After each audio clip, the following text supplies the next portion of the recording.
In just hours, the committee's 7th hearing will put the spotlight on members of extremist groups who stormed the Capitol, aiming to show their ties to Trump world and link the former president's words and their actions. A source familiar with the process telling NBC News, Stephen Ayres, seen here on the day of the attack, is expected to testify. Last month, Ayres pleaded guilty to disorderly conduct. He also admitted he reposted Mr. Trump's December 19th tweet, encouraging supporters to go to the Capitol on the 6th, saying it will be wild. No comment from Ayres' lawyer. Another major focus, taped testimony from former White House counsel Pat Cipollone, who answered questions for more than 8 hours last week. Committee member Jamie Raskin telling NBC's Ali Vitale. White House counsel Pat Cipollone has corroborated almost everything that we had learned from the prior hearings. And he had clearly tried to talk President Trump down from his efforts to override the election. Cipollone speaking to the committee after bombshell testimony by former White House aide Cassidy Hutchinson. Mr. Cipollone said something to the effect of, please make sure we don't go up to the Capitol, Cassidy. Keep in touch with me.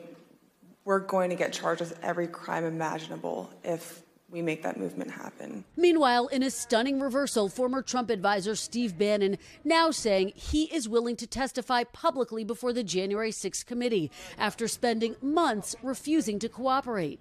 On Monday, a judge ruled Bannon's new willingness to testify will not delay his trial next week for contempt of Congress.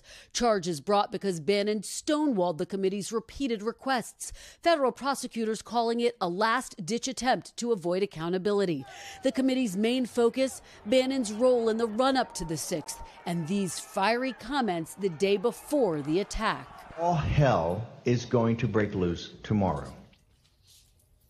Now, a lawyer for Bannon said he is now willing to testify because former President Trump initially invoked executive privilege, but has now waived it, though Mr. Trump's former lawyer insisted Mr. Trump never invoked the privilege for Bannon.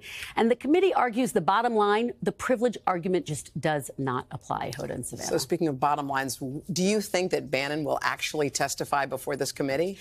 I think it is really unlikely. I've been talking to sources inside the committee and who are close to Steve Bannon, and it just doesn't seem very likely. Look, he's been mocking this committee for months, so he's a real wild card. Add to that, you have a lot of skepticism that he's just making this offer so that he's treated better at his trial next week. But look, those who are close to Bannon say this is a serious offer. At the same time, I just wouldn't hold my breath that this is going to happen. Yeah, it might be too much of a loose cannon for the committee to have him come in and testify live.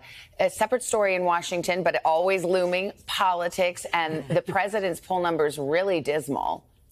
These numbers, Savannah, are setting off alarm bells for Democrats. This is new polling from the New York Times, Siena College. It shows 64% of Democratic voters prefer a different candidate in 2024. And perhaps the most concerning thing for Democrats, age is the biggest issue. At 79, President Biden is actually older than former President Ronald Reagan was in his second term. And if you talk to White House officials, they say this is an intractable problem. We can't pass legislation to make this go away. But they point to a couple of other things. One, they say, look, take a look at history. Former President Bill Clinton had similar poll numbers back in 1992.